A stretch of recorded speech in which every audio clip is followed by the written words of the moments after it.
Good evening. The March 4th, 2024 special meeting of the Mentor Exempted Village Board of Education is called to order. Mr. Wade, please call the roll. Ms. Iapolo. Marked absent. Ms. Jessling. Yes, present. Ms. Marchaza. Present. Ms. Payne. Here. Ms. Cook. Here. Please join me in the Pledge of Allegiance. I pledge allegiance to the flag of the United States of America and to the republic for which it stands, one nation, under God, indivisible, with liberty and justice for all.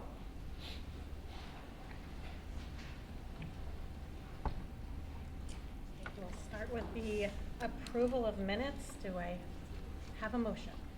So moved. Second. Any discussion? Mr. Wade, please call the roll. Ms. Jessling. Yes. Ms. Marchaza. Yes. Ms. Payne. Yes. Ms. Cook. Yes. Motion carries 4-0. Couple of things before we jump into our work here this evening. First of all, just wanted to, and I'll make some more comments about this next week as well, but just wanted to let everybody know that this morning Dr. Glavin and I were down in Cincinnati for the announcement of the Career Technical Education Equipment Grant recipients.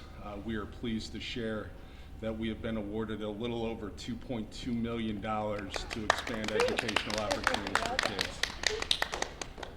We plan to use the grant funding for new programming at Mentor High School called the Career Academies, which I believe Dr. Glavin has talked to us about already. We'll be starting some of those things here next year. This is a great opportunity for Mentor students who will be able to earn industry-recognized credentials through these one-year programs. Our specific areas of focus within our grant application are digital media, IT and cybersecurity, construction, culinary, and aviation. Across the state, through the Career Technical Education Equipment Grant Program, 56 schools will receive grants totaling more than $67.7 million, which is expanding career technical education access to an additional 10,345 Ohio students. At the announcement today, Governor DeWine mentioned that there were 174 grant applications that were submitted and only 56 got accepted. So we were one of the 56 and we were very excited about that. We'll talk a little bit more about that next week too. It's hard to say no to Dr. Glavin. It is. Well It done. is. Never had a problem. You're the outlier there. On tonight's agenda, we have first readings of a handful of IT-related board policies that need to be updated quickly. When we passed the new board manual back in August, there were references to forms related to technology used by students and staff that we have been capturing through the annual update for students and through public school works for staff. So there are no quote-unquote forms anymore for individuals to complete. These policy revisions remove the references to those forms and align our policies to our practices now.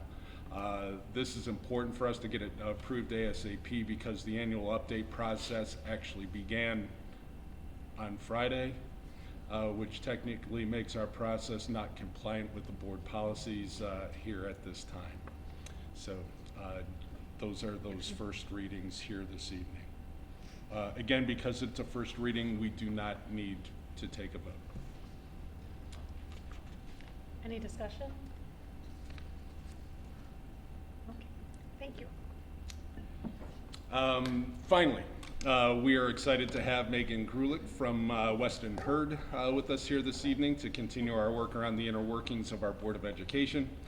She is here to cover the topics of the Open Meetings Act, sunshine notices, and parliamentary procedures within Robert's Rules of Order. She is an expert on those topics, as she has presented at conferences and legal seminars around the state countless times to help board members and school administrators understand the procedures we need to follow to be compliant in our work. Thank you for joining us this evening, Megan. I'm happy to be here, although I will say that I don't typically like it when people call me an expert in anything, so don't tell anyone that you heard that, because I'd rather set that bar low. Well, So I was told you're an expert. Right. Yeah, exactly, right? I've learned that.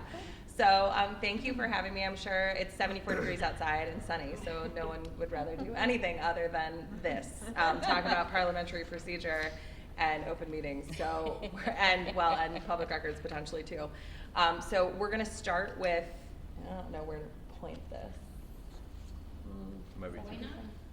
There we go. We'll just do it like that. That's good.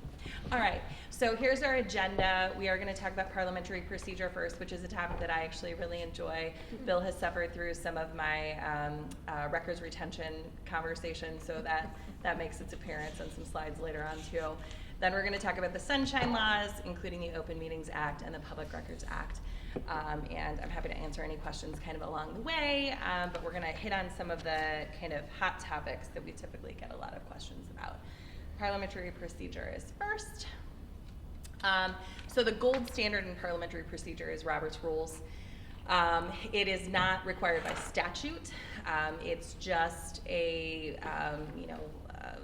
combination of practices intended to help with the orderly processing of your meetings. It's really important that your board president understands these things, and I don't know if does anyone serve as like official parliamentarian? Is it you, Bill? Of course. So, okay, and with that, Bill's gonna handle the rest of the presentation. Go ahead, Bill. Let me go get my wig. I'll be right Take back. it from here. Yeah, that is the #1 requirement. So wear a wig for sure. So there are other sources of parliamentary procedure, but almost all boards use Robert's Rules. You have a bylaw, which is listed here, that says that that's what you use for parliamentary authority. But the important thing to remember is it's not a legal standard. It doesn't come from statute. So if you fail to apply parliamentary procedure appropriately, it doesn't invalidate an otherwise legal action of the board, unlike some of the Open Meetings Act stuff that we'll talk about later, where if you don't comply, that's a little bit of a different vibe, yeah. So it's intended to keep you taking up one item of business after another. There are some motions that are commonly misused, and so we're going to hit on some of those and like all the different kinds, and it can get a little bit dicey and kind of confusing. But one thing that's really important to note as well, though, is that Robert's Rules wasn't written with school boards and other governmental entities in mind. So there are some rules that are not really relevant to what you guys do. So for instance, under Robert's Rule, the chair can't make or second motions, and also can't vote unless, and can't engage in the discussion unless they kind of cede the chair to engage in the discussion, which would be completely impractical for a Board of Education. So it's important to note that where there are statutory standards at play, obviously those govern. Okay. So this we already touched on. Look at that, we're already ahead of the game, guys. There is actually, the one notable thing here is that there is actually a formal Attorney General opinion from like 1937 that says that a board president can, in fact, make and second motions. So let's talk real quickly about agendas in general. So there is no statutory language that talks about agenda preparation and dissemination. So how your agendas are prepared and, sent out and revised and those things typically is governed by your bylaw, okay? You've got a board policy, or it's a bylaw, 0165.1, which is what talks about agenda preparation, planning and using them. Obviously, the board president works from the agenda in keeping the meeting moving in an orderly fashion. Your bylaw says it's the responsibility of the superintendent and treasurer to draft the agenda in cooperation with the board president. So that's important to note as well. Changes to the agenda can come in advance of the meeting. So there are often times when you might have modifications to your agenda between when it gets sent out and when the meeting occurs. That would be governed by your bylaw. And it is not a legal requirement that you adopt your agenda at the beginning of the meeting, but many boards do. My understanding is that you guys don't, which is good. If you were to adopt your agenda at the beginning of the meeting, that would mean any modifications to it afterwards would require a 2/3 vote in order to make amendments to it. So that kind of creates some significant limitations. We're going to talk about consent agendas in a second, but yeah. One quick question. So let's say, for example, executive session would Sure. be added Right. to an existing agenda, and it's not added until the day of the meeting. Mhm. can you make changes that have substance to them, so it's not a tiny detail, and it may be something in addition to anything else that's already on the agenda? How are the rules governing Yeah. that? How does that work? So you can make substantive changes. I think the big thing with the example that you give where it's an executive session is that the board can essentially enter into executive session anytime it wants, right? So you could have public participation and you might have a parent come up and start to talk about student information. Mm-hmm. And you might say, hey, listen, let's have this conversation in executive session and invite them in. So just because executive session is not on your agenda doesn't really mean, you can enter by general consensus, and we've got some content on executive session later. The one thing, the special meeting limitations is the thing that you really want to take caution with, right? Because if it's at a special meeting, then you can't just enter for any reason on that list in 121.22G.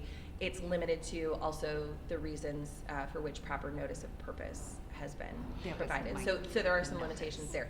But the other thing that we're going to talk about as we talk about the different types of motions, though, is the fact that you have options if the agenda is modified and a motion is made to vote on something and the board doesn't feel like it's ready to take a vote on it, right? There are other kind of manners of parliamentary procedure that you can use to postpone that vote, right? Indefinitely, to a date certain. There's tabling, which is something that is frequently misused. And we'll talk about that because tabling is intended to be kind of we have an emergency situation, or let's say someone from the legislature shows up and they would like to speak and you want to be respectful of their time. You might say, let's table what we're talking about to allow this person to speak, but then what you're dealing with gets taken up from the table immediately at that same meeting, right? And so typically tabling gets used where you should be using postponing either to a date certain or indefinitely. But there are differently, you can refer to committee. We're going to talk about all of those options. So you've got other options of parliamentary procedure to address the situation where you might have an amendment and you're not really ready to vote or fully engage in the discussion. That's, that as well. Okay. All right. So consent agendas is another topic, and I would say take extra caution here, because we're seeing across the state a significant amount of Open Meetings Act litigation. And some of the focuses that we're seeing are things like board committees, all variety of Open Meetings Act compliance issues. Board committees, consent agendas is another one that we're seeing a lot of pushback and a lot of concern. So you want to make sure you've got language in your bylaw that allows for use of consent agendas. Consent agendas can be a really helpful way to deal with practical issues. It's kind of routine issues that don't require discussion. Things like approval of minutes or like routine committee appointments or routine approvals of certain employees or appointments and things like that. It can be way more practical to use a consent agenda, but you want to make sure that you're using it appropriately when you do to avoid any of those issues. The important things to note about consent agendas, so Robert's rules suggest that all items that are considered appropriate for consent agendas be specifically listed in your board policy. The pushback we're seeing from litigation is the thought generally that consent agendas should not exist at all, and there should be a discussion about everything. And so you'd want to consider that as well. But this essentially allows the board to kind of approve something without having a lengthy discussion or taking up these matters individually. Anything can be removed from the consent agenda for any reason. Typically speaking, when something's removed from the consent agenda, you might see I have a conflict of interest. So it's an approval of 5 supplemental contracts or something like that, right? If I have a conflict of interest with one of the individuals named, I wouldn't want to abstain from the vote on all of those individuals. So I might ask that this one individual be removed and voted on separately so that I can still vote on the other contracts at issue. Again, consent agendas don't typically require a vote, so typically your parliamentarian is going to say something to the, does anyone want to remove anything from the consent agenda? And if no one does, or if someone does, it gets removed and it gets added or, postponed to a date certain. Are you taking notes, Bill? Yeah. I'll get you the slides. No. And so, like I said, any reason would suffice. But once the item is removed, it's either tabled or it's placed on the regular agenda, and then you would vote on the remaining consent agenda items. So it's, or, you know, you might have the, you might not even need to vote, right? So your parliamentarian might say, you know, are there any objections to the remaining items on the consent agenda? Hearing none, the items on the consent agenda are approved, right? So there's not even necessarily a requirement for a full vote. Board bylaw 0165.1 is where your language of consent agendas appears. And it does list some of the items that may be included. It's not an all-inclusive list. It's a may, not a must, not a like limited to. But you know, that's important to note. Again, it's financial reports, bills for payment, minutes, things like that. Okay, so let's talk about proper procedure for motions. All right, so motions in general are intended to be a way to place things formally before the board. Typically, there's a motion made, there's a second of the motion, and then that transfers the ownership of the motion to the full board for consideration. One of the things that's really important is seconding a motion doesn't indicate that you agree with the motion. It just indicates that you want the board to take up a discussion of it, right? You want to hear more about it, essentially. Once a motion is properly placed before the board has to do something with it, right? And so that's when parliamentary procedure comes into place, and that's where an area where we see a lot of boards kind of make mistakes. You've got a motion on the table, something else comes up, and you don't use appropriate, not you, boards, you have a universal use parliamentary procedure. You need to use it to address that motion in one way or another. So, again, it's a motion is made followed by a second. If a second is required, it sounds something like, I would like to make a motion that, and then the board president would ask for a second. If there's a second, it is so moved and seconded, and then, you know, the language would be repeated. That's another place where I see boards kind of get caught up as well, is repeating the motion, right? Making sure the motion as stated is repeated so everyone understands A, what we're discussing, and B, kind of what we're voting on when a vote does actually take place. And then at that point, the floor is open for debate. Or discussion. Now, one of the things that you're gonna see is there are some motions, typically with the subsidiary motions, where there's not necessarily, it's not debatable, it's not amendable. We're gonna talk about amending motions and things like that too. If you weren't already excited enough about motions in general, we're gonna get to that too. So the board president then typically, when discussion opens, should turn to the person who made the motion to allow them to speak first. If the motion's on a particularly controversial issue, one way that can be good to kind of maintain order is to have opposing viewpoints alternate, right? So someone who's in support of it versus someone who is not, and kind of go back and forth.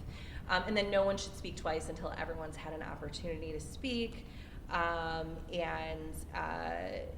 It's intended to maintain kind of a mutually respectful situation. Now, a motion can be out of order in a number of different circumstances. So if the motion conflicts with state or federal law, if it presents a question that's already been dealt with earlier in the same meeting. Now there are reconsideration, and we're going to talk about those motions. Like, let's say you make a motion and you take a vote to set a date for something, and then later in the meeting you realize, oh my goodness, that's a holiday. We need to change it, right? There are other ways you can use parliamentary procedure to go back and make those corrections. Here's a question. Mm-hmm.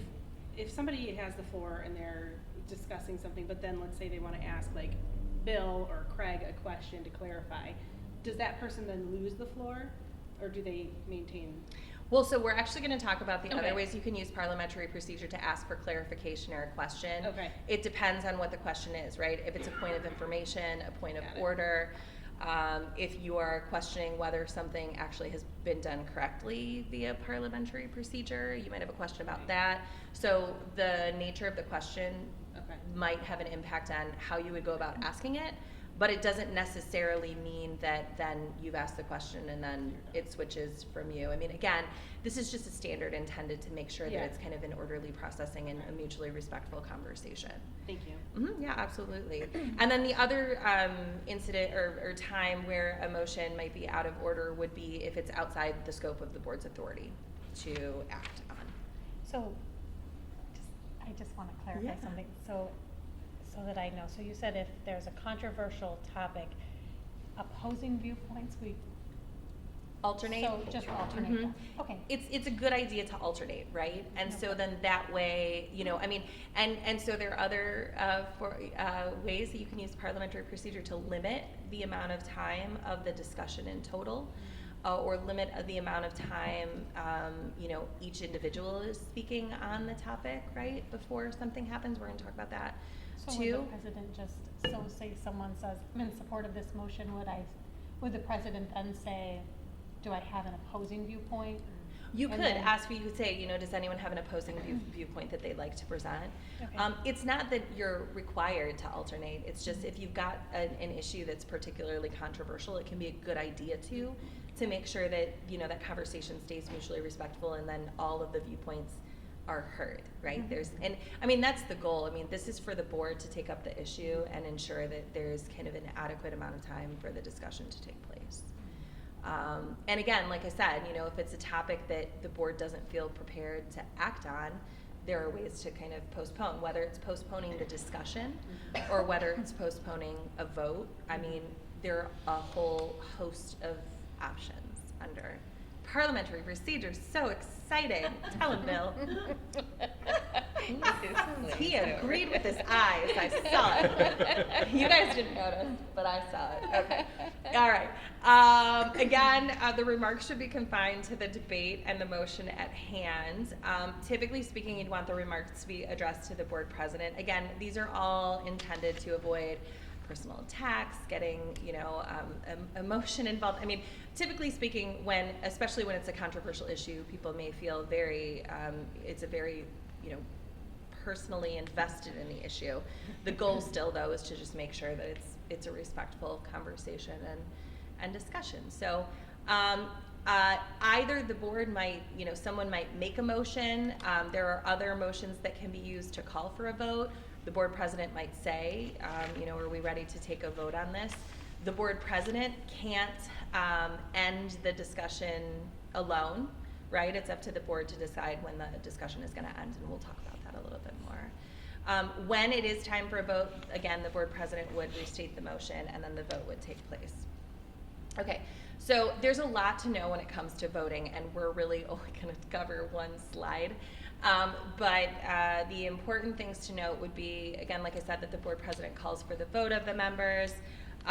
You need to obviously have a quorum present to have a meeting, which is the majority of the board, and quorum is defined in the revised code. Typically, most motions only require a majority of those present and voting. Some require a majority of the full board. Some require a 2/3 majority. Which is 4 on a board of 5. That's true. If you guys typically utilize OSBA resources, I can tell you that they have a fact sheet called Voting Makes a Difference. It's also available at Capitol Conference, and it can be very helpful because it lays out the motions that require more than a simple majority of vote. So, and it's available on their website as well. So abstention is another issue that typically comes up, and I've heard it said that abstention is a vote with the prevailing party. That is not true. Abstention is not a vote at all, right? So you're not voting with any side. Abstention might be necessary if you have a conflict or something like that. The goal for you as public officials is to participate, right? Your constituents put you in the position that you're in because they believe in kind of your platform and how you got here. And so it's important to engage in the conversation appropriately and to vote appropriately in line with your views. So that's your opportunity to do it. So if you can vote, you should. If you can't, that's okay. You abstain. And then the other thing to note is that you might want to also consider the potential appearance of impropriety, right? So you might be legally permitted to vote, but there might be an appearance of impropriety, and you might want to abstain in that situation as well. So yeah, that, and then once the vote takes place, the board president typically, or Bill, do you announce who? It kind of depends on whose it is, but sometimes it's Craig, sometimes it's me. Yeah, okay. Whoever announces the result. Oh, I do that, yeah, Yeah, that's me, you do, sorry. you do, okay. And then that, the next order of business, the board president takes up the next order of business, so. Okay. Types of motions are next. It gets even more exciting, guys. Okay, so this is what I was talking about before. You've got your main motions, your secondary motions, and your motions that bring a question back before the board. So a motion to reconsider or rescind, we're gonna talk about the differences between those. When we're talking about subsidiary motions, that's something like a motion to table, refer to a committee, motion to amend a motion, right? So and that's where it gets real dicey, right? It gets complicated, and you can have, so you have, as we talked about before, once a motion is made, once it's on the table, you have to do something with it. So if you want to make an adjustment to it, you can amend that motion, and then the board would act on the amendment, making the amendment to the motion, and then the board would take up the motion, right? We're going to talk about that more specifically. Privileged motions, things to like to adjourn or recess. So again, if you had a situation where, well, there could be any reason why you might want to recess, but like the example that we talked about before, if you had a parent come up and they were providing student personally identifiable information, you might want to recess and then offer the opportunity, hey, we'll come back into the meeting and we'll go into executive session. We'd like to invite you to come in because we want to make sure that there's not a disclosure of student information. Certainly if it's a parent talking about their own child, they have the ability to disclose that information if they so choose, but you may feel compelled to, and I guess the other issue that can come up there, if it's a parent talking about an interaction between their child and another student, then that's where, you really probably would find yourself in that situation. A recess is not adjournment, right? It's like temporary pause and then you come back to the meeting. We'll talk about that more specifically, but parliamentary procedure, again, it's all tools to kind of make sure that your meeting is running in an orderly fashion. Oh yeah, go I ahead. was gonna say, so if you needed to recess, let's say there was an individual person mentioned, whether it's an employee, student, whoever, then you would pause right then to recess or adjourn to executive session temporarily before you come back to the meeting, or could you also complete the meeting and then go to executive session? Well, or- so executive session can only happen within the scope of a meeting, of an open meeting. So once the meeting is adjourned, an executive session can't occur unless there's another meeting that occurs. But you could do it at the end you before could do it the at the adjournment. end, yeah. You could, I mean, and there might be a variety of reasons why you might feel compelled to do it immediately versus saying later, hey, we had, this person came up and spoke, I'd like to hear more. I'd like to make a motion that we enter into executive session and have a discussion. Certainly if someone wants to talk about an employee or a complaint or something like that, I mean, again, typically what you would want to do is direct them to board policy or procedure. The board has, I think we talked about policy just very briefly. The board has probably 300 to 500 pages of policies, and there's a procedure for everything. So typically what you want to do is direct that individual to the appropriate procedure to ensure that their complaint is processed appropriately under that procedure that the board has set. But if the board felt compelled to hear more, you could. But again, there's typically standard procedure, and if we're talking about a complaint about district personnel, that's going to follow the chain of command. We'll talk about that. If it relates to a student, there are, depending on the specific circumstances, there are a bunch of obligations that might get triggered. So it might be a good idea to just, board policy, follow the appropriate board policy so that it can get processed appropriately to ensure that no steps are missed. But will we defer to either Craig or Bill to make sure that the chain of command has been respected, or whatever the pertinent policy is in the moment? you can't, well, so, I mean, it's kind of hard to identify on the fly. Yeah. And sometimes additional information is necessary, and that's not always something, I mean, you don't typically want to ask someone to provide all of that information in a public forum. So you might say, you know, we have policies and procedures, or you know, I mean, everybody's here, right? So, you know, Craig might follow up and say, hey, you expressed some concerns at the meeting. I wanted to let you know we have a policy to address the concerns, or if you could provide more information, I could direct you to the appropriate policy. We'll make sure that the situation gets assessed and addressed appropriately, right? you don't want to kind of get into the weeds with addressing it then. The other thing that can do that's problematic if you're trying to come up with the policy on the fly is you might not know all the facts, and then you create expectations, and that can be frustrating, right, for your community, because if you say, oh yeah, we're gonna, thank you, we're gonna, direct you to the bullying policy, but there's a component of the complaint that puts it under Title IX or something like that, right? That's a very different process. And so it's important to kind of just direct to policy and kind of get the details ironed out outside the scope of, by your administration, outside the scope of the open meeting, to avoid that unnecessary confusion, delay, things like that. You want to make sure things are processed properly. So going that route. And then typically the other thing that I'll say is that all of these procedures, many of these procedures, ultimately land with the board, right? So if a complaint or a concern is processed all the way up, typically there's some type of appeal or involvement of the board in most cases, not all. And where there is, when it is the appropriate time, it will come before the board if it gets to that point. So,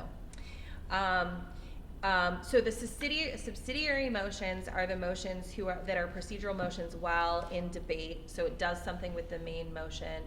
Your privileged motions really don't relate to the main motion. It's special matters of kind of like imminent importance. And your incidental motions deal in questions that arise from pending business. So we're going to talk about each of these generally. So again, your main motion brings an issue before the board. Only one motion can be considered at a time. The member would say, I move that. We talked about that.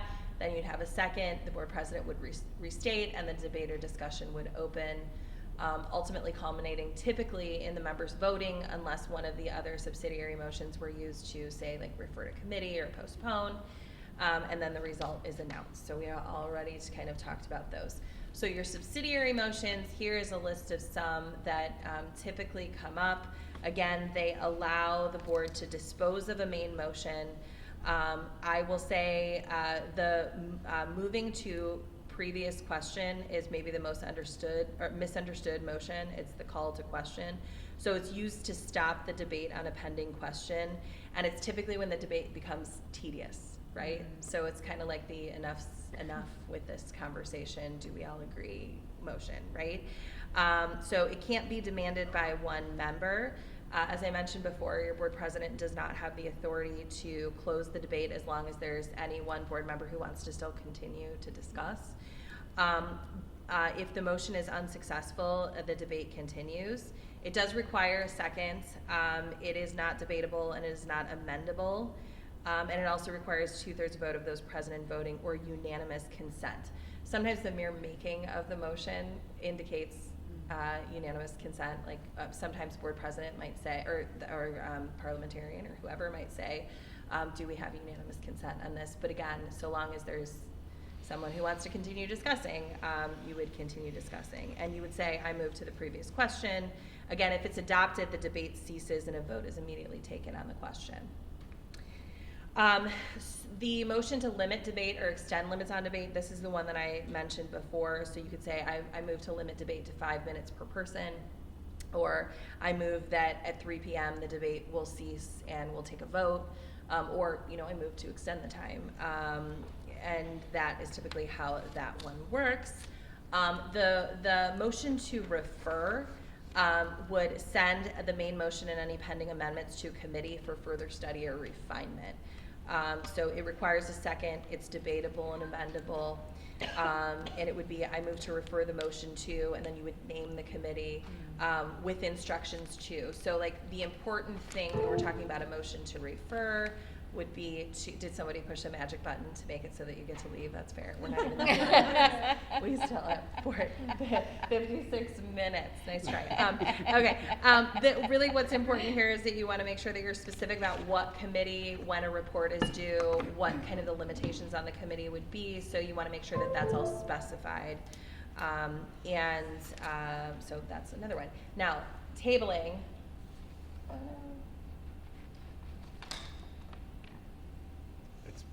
Probably coming from her computer.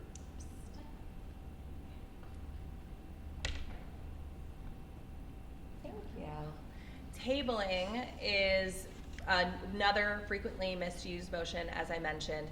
Typically what boards will do is when they want to postpone to a date certain or postpone the discussion, they'll table it, right? When you lay a motion on the table, it is just, as I mentioned, during an immediate kind of urgent need to be addressed, you are supposed to take the motion back up from the table at that same meeting, immediately after whatever the kind of thing that you temporarily suspended the discussion about. And you would say, I'd move to table the motion. It's not debatable or amendable. The chair puts it to a vote immediately after stating the question. And as I mentioned, the matter is typically immediately taken up after the urgent need. The other appropriate options for this, if you're not, if what you're actually trying to do is, refer to a committee or postpone to a date certain or something like that, you want to use those appropriate motions. When you take something back up from the table, so let's say you have a speaker come, you want to accommodate their schedule, then you're going to take something back up to the table. That motion to take the matter back up from the table requires a second. It's not debatable and it's not amendable either. The other thing that's important to note here is that you are required to take it back up to the table by the end of the meeting or by the end of the next meeting, or the motion dies effectively. But it can be reintroduced later as a kind of a new question, so it doesn't mean that you can't discuss it.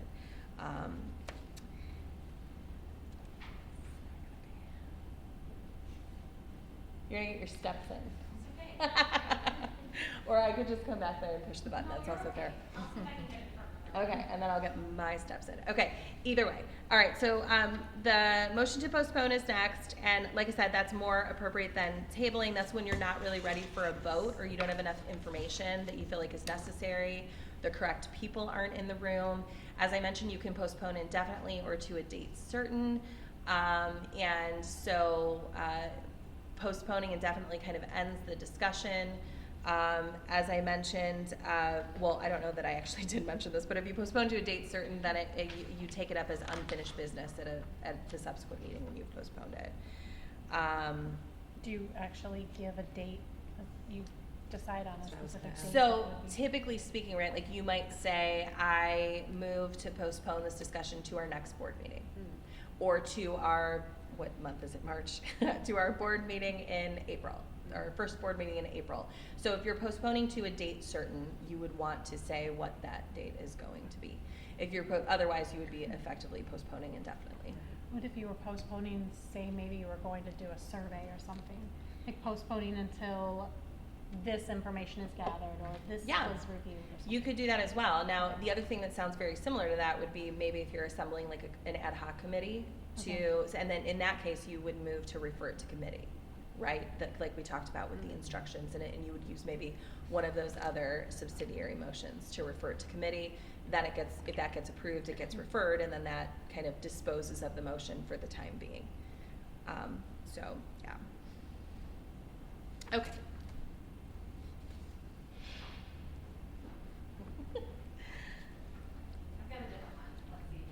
Okay, thank you.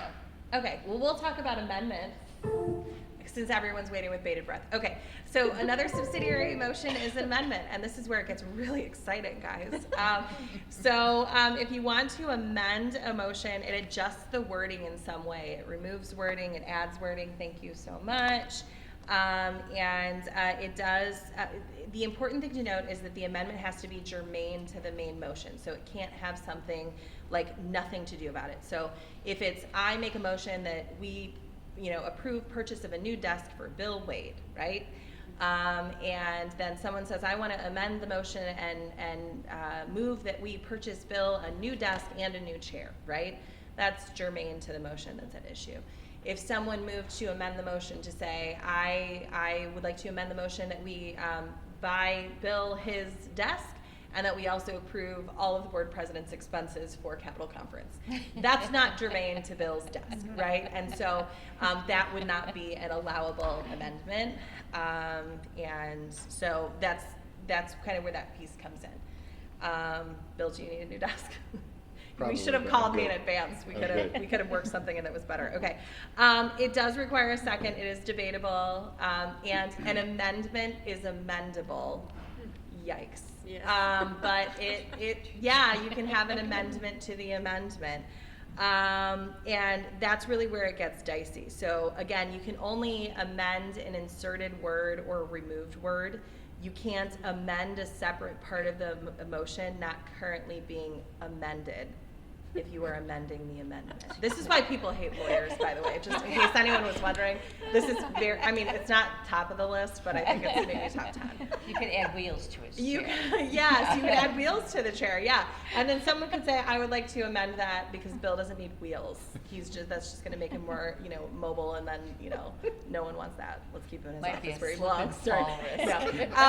No. But yeah, so you can amend the amendment, but when it really gets dicey there, because keeping track of what it is that we're actually talking about and acting on and voting on can get, but there are options there for you. And if you find yourself in that situation, Bill will walk you through all of it seamlessly. And there's True? no chair with Can I ask a wheels. question? Yeah, absolutely. What is the difference between closed debate and call for the previous question? This is just the parliamentary procedure from OSBA. I have closed debate and then I have call for the previous question. So it's effectively the same. I guess I'm not 100% sure. The closed debate, I mean, they both effectively call for a vote. My guess would be, and I don't have closed debate in here to address today. Okay. My guess would be that it might require a different standard under Robert's rules. I mean, call for the previous question is really intended to be a circumstance where you're saying, look, this conversation has gone on long enough. It's tedious. We're not making any progress. We're not sharing any new information. We've all had an opportunity to express our thoughts on this issue. It's really just time to vote. A close of debate that might just be more of a kind of standard, okay, we're just ready. Like, it's not that the conversation's gone on so long. It's like a It's formal just step. time. Okay. Yeah, it's just time to act on the Got it. motion. So I think that's probably what they mean Okay. by that. Thank you. But just to clarify, so Yeah. if someone were to say, it's time to end this discussion. Sure. We're still going around, everyone gets a turn to speak. Yeah. And if someone still wants to speak, Yeah. they're just, as long as everyone has spoken once, they can go a second time and you're going back around and.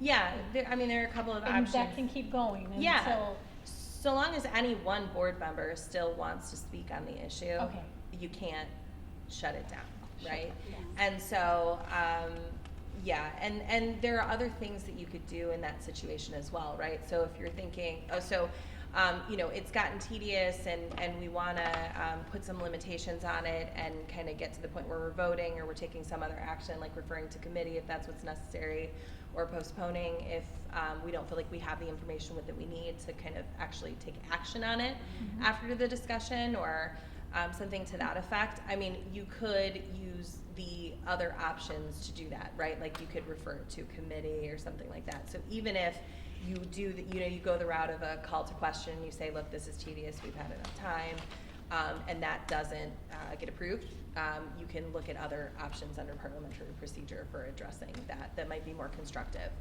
right? Because again, that's a situation where you really feel like, okay, the discussion has just become tedious and we're not really being productive. And it was So a 2/3 majority on that.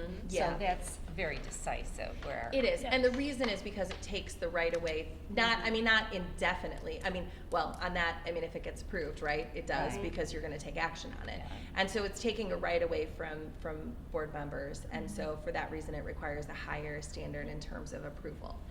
And again, it shouldn't be, if someone still wants to discuss, that discussion should still happen. I mean, we all know that the spirit of the law in Ohio is that the will of the board as a whole governs, right? And so each individual board member, you have the appropriate venue to share your concerns and your thoughts. You do that through the discussion, you do that through your voting, right? And then ultimately, at the end of the day, if you didn't vote with the majority, wherever you fall, as a member of a governing body, have, from a boardmanship perspective, and this is something that you'll hear them say at, OSBA, is that you kind of get on board with the direction that the board goes, because it's the board that governs, right? But this conversation and your vote, that's where you truly express your position. And That's why it's so important. So when you've got something like a subsidiary motion that takes away your right to continue to engage in that conversation, it's got a way higher standard on kind of pulling the plug on that, because you want to make sure that everyone has had that option or opportunity. That's good. Okay. Let's see if I missed anything. Yay. Okay. Privileged motions are next. So as I mentioned, typically these don't have any relation to the main motion, but they relate to matters that kind of override a currently pending matter of business that requires immediate attention. So we kind of talked about some of these generally, so I'm going to move through them pretty quickly, but fixing time to which to adjourn. There's fixing time to which to adjourn and fixing time at which to adjourn, which again is reason number 5,000 why people hate lawyers. So fixing the time to which to adjourn is setting the time or place for another meeting to continue the business of the session with no effect on when the present meeting will adjourn. You don't adjourn the existing meeting. You're just essentially saying, it continues until before the next regular scheduled meeting. That's to which. It's a continuation. Fix the time at which to adjourn sets the time to adjourn at a time certain, and that's the existing meeting. Raising a question of privilege, that would be like welfare of the individual or situation. So let's say it was unreasonably hot in here and you were like, oh my gosh, someone needs to turn this down. There's parliamentary procedure for that, everybody. You can't just say it's hot in here. You raise the question of privilege and you would say, I move to raise a question of privilege. It seems very hot in here. Can we please turn the heat down, right? And the chair would issue a ruling. This does not need a second. It's not debatable. It's not amendable. It's just the chair would say, yeah, no, it is hot in here. It's ridiculous. Let's turn it down. Am I right? And essentially it would be any objection to turning down the heat. And then if someone was like, yes, I'm always cold, then I can't help you from there. That I don't understand. So, but hearing none, let's turn down the thermostat, right? So that's how that works. Call for the orders of the day is essentially a fancy and professional way to say, can we stick to the agenda, guys? Let's get back to the agenda, right? It doesn't require a second. It's not amendable. There's no vote. It's just an order. And effectively, the chair has to get on task, right? And that, again, doesn't require a vote. Or if the chair says, no, we're going to set aside the orders of the day and we're going to talk about this, then there has to be a vote, and it requires a 2/3 vote to set aside those orders.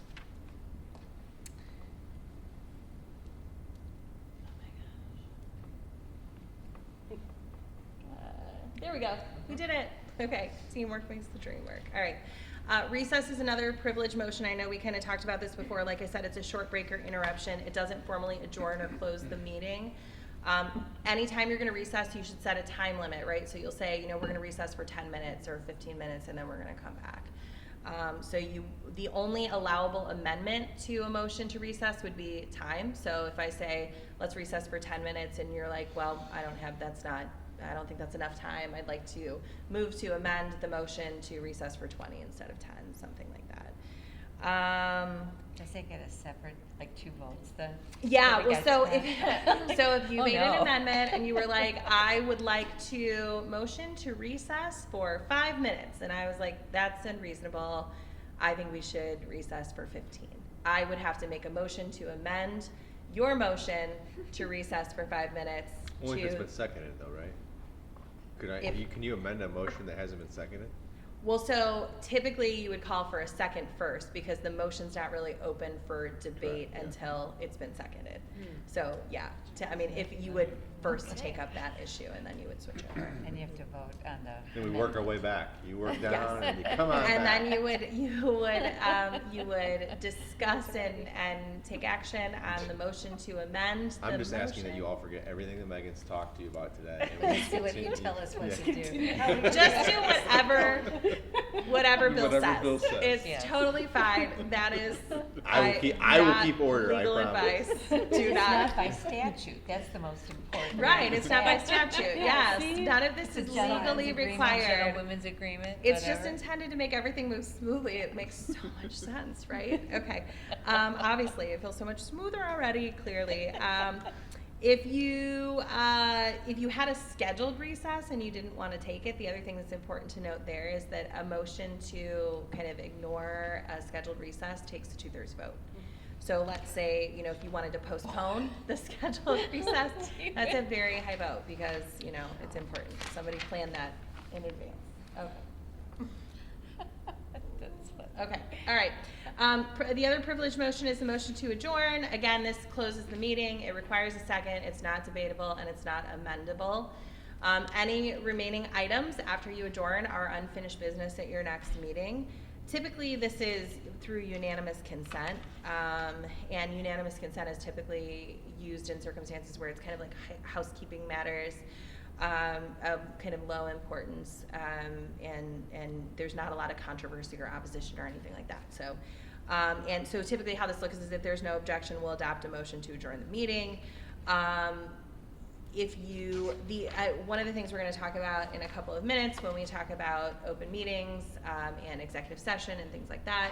Let's say even, you know, if you have an executive session and that's the last item on your agenda, it's important to remember that you still have an obligation to re-enter open session and to adjourn the meeting. You don't adjourn executive session because you don't make any decisions, even the decision to adjourn in executive session. So So we do not have to have a motion to come out of executive session. please don't. Yeah. You should not have a motion to come out of executive session That would've been useful because you 2 can't years ago. vote or take any action there. So you just open the doors, fling the doors open, and re-enter open It's the session. best news I've heard all day. Great news or greatest news. Do You're you welcome. announce that you've returned to open session? I will make an announcement. We are coming Hear ye, back. hear ye. Yes. Bill shows up with a scroll and a megaphone. And have you guys not been doing this correctly? That's a No. problem. Oh, no. Bill should have a scroll. Duly noted Get in it the when he minutes. gets his new Duly desk. noted. Yeah. No. So you come back and I mean you do, and then for the record, right? Like for the minutes, you're gonna note, you know, we left executive session, re-entered open session at X time, and even if it is the last item on your agenda and you have no intention of taking any action afterwards, you still formally adjourn your open meeting, right? So we'll just note the time from now on moving forward. Yes. Perfect. That's wonderful. Great Do job. we have guys. to physically return to the space from which we adjourned? I mean, ideally, right? You should. Because the whole point is that it's within the scope of an open meeting. And so even if when you go into executive session, you know for certain, we're not going to take any action. And so you tell the members of the public who are present, we're going to go into executive session, we're not going to take any other action. You still should come back into the room and know, you know, we entered back into open session at this time. Obviously, it's reflected in the minutes, which we'll talk about in a couple minutes. And then you formally adjourn. And it feels very, you know, kind of formal and archaic, but it is necessary. So, again, that's why no one wants to hang out with me. It's my job to deliver bad news about how you have to go through the motions and things like that. Okay, incidental motions. We're almost done with parliamentary procedure, I promise. And then we're going to cover everything you need to know about all of Ohio's sunshine laws in 30 minutes. Boom. All right. Get ready. Okay. So these address an immediate need, like I said, typically deal with questions that arise from business pending before the board. Point of order is to address a breach of rules that the board president is not addressing. So if you think the rules are being violated, you want to raise that promptly. So point of order, this amendment is not germane to the motion, right? And either it'll be point of order well taken or the question is submitted to the board to act on. You can, in this situation, interrupt another speaker to make your point. It requires no second. It's not amendable or debatable. However, if it does go, if it's not, you know, okay, point well taken and we'll make the adjustment, at that point, if it goes before the board, then there can be a debate about it once it goes before the board. This is not something that's typically voted on directly, but if, like I said, the chair remains uncertain, it can be submitted to the board. You want to try to refrain from using this for like minor irregularities, right? I mean, there's a difference between saying that amendment is not germane to the motion that's on the table versus, you know, something kind of not of general significance, because this can get really cumbersome if you're, you know, point of order all over the place. So And typically the chair issues a ruling, like I said, unless the chair is uncertain and wants to bring it before the board. Parliamentary inquiry would be questions about proper parliamentary procedure being followed. So if you listened intently and you were like, now I know everything about parliamentary procedure I ever needed to or never wanted to know, and then you go home with this presentation and you're like, I'm gonna read it with a nice cup of coffee and memorize the whole thing, and then you show up at the next meeting and you're like, now I know it all and I'm gonna point a parliamentary procedure, everyone, right? Yeah. Again, a You will not situation. get a Christmas gift from me. You're like, If you choose it will to be do my that. fault. First of all, Bill will stop talking to me, so please don't do it. But you know, truly though, if there is a point of parliamentary procedure that you think hasn't been followed and you think that it is significant, you can use point of parliamentary procedure to go ahead and address that. It's like a parliamentary inquiry, please, right? And then you would say, you know, is it in order at this time to move to the previous question or not, right? Like, you know, you would just call that into question. It's not amendable, it doesn't require a second, it's not debatable, it's not voted on, it's something that the chair typically issues a ruling about. A request for information would be to ask for the factual nature pertaining to a matter that's under consideration. That's also called a point of information. Again, you can interrupt the speaker in that situation. It doesn't require a second. It's not amendable or debatable. It's not voted on. So that, you know, you're just looking for additional information. So let's say it's financial in nature. You might say, a point of information, please. This motion calls for a large expenditure. Will the treasurer provide additional information on it? Something like that. A motion to divide the question is one that can come up when you have a question that really is multiple questions in one, and you feel like it needs to be divided out and they need to be addressed separately. That is another, you know, if it's more readily dealt with if it's separated. So in order to divide, you have the question has to be able to stand alone though, right? So let's say you're referring to committee. It wouldn't make sense that it would stand alone, that you would divide the question of referring to committee and then what the limitations on the committee would be, right? Because if the referral to committee motion fails, a motion on, you know, what the limitations on this committee that's not going to happen would be, doesn't make any logical sense, right? So you want to make sure that the separated motions, once they're separated out, can stand on their own. Again, that one's not debatable. It can be amended. Likely you're going to do that by unanimous consent. And then what would happen is each motion would get, you know, handled separately, voted on separately, discussed separately once they're separated out. The appeal would be to ask the board to overrule a decision of the chair. Suspending the rules would be to take something up out of order. And objecting to consideration would be a situation where a subject of a motion is so potentially detrimental to the board's interests that you feel strongly that it should not be debated or considered by the board. Could you give an example of that? Yeah, absolutely. So if someone made a motion about something that revealed student protected information, personally identifiable information about FERPA. Okay. Now, in that situation, you might say, okay, you know, let's enter executive session and discuss, because that is falls under the scope of information required to be kept confidential pursuant to state and federal law. But you might also want to object to consideration, and you would make that motion before the debate occurs, right? So if someone said, I want to make a motion to discuss, you know, you'd say no. Okay. I think you wouldn't say no, but you'd make a motion. You'd appropriately make a motion because now you know everything about parliamentary procedure is exactly what happened. Okay, so motions to bring a question back. This is another one, like I said, that comes up. We already talked about taking from the table. Again, that one would be after something's tabled at the same meeting. And it has to be taken from the table by the end of the next meeting, or it dies, as we discussed.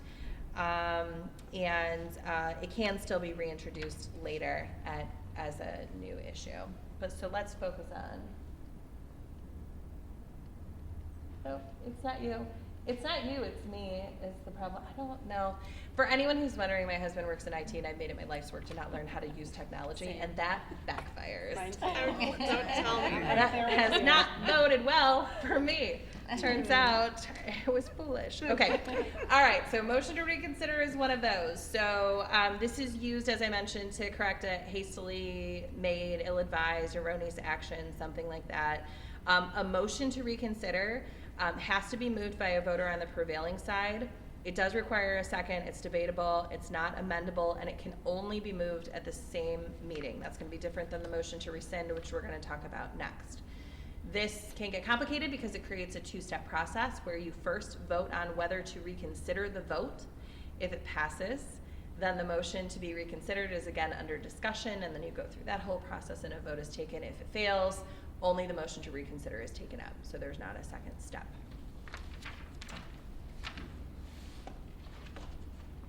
Okay. You guys are the best.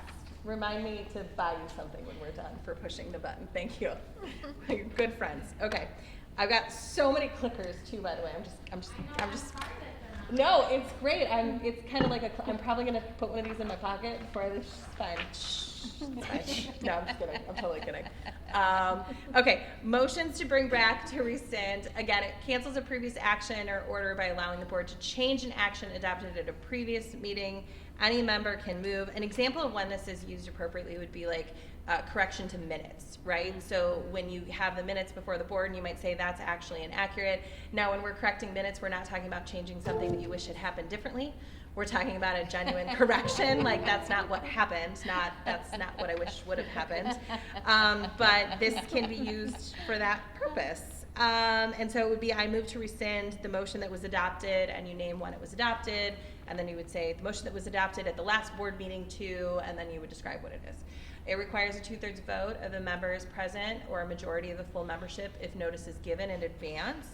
And it does not apply to actions where matters are completed or rights have vested. Now, it's important to note that when we go back to the reconsider, the motion to reconsider, that's the same, right?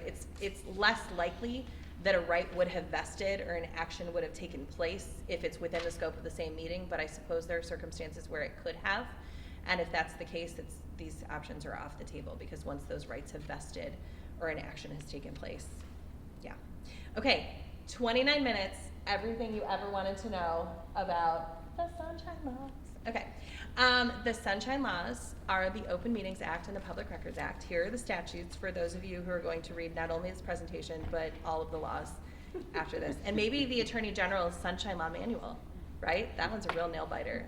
I always wonder how it's going to turn out. Okay, Ohio is an incredibly open state, right? And the name of the game here with both of these is transparency, right? So that is the underlying goal. The goal is to ensure that the government operates with transparency. We can go ahead like 2.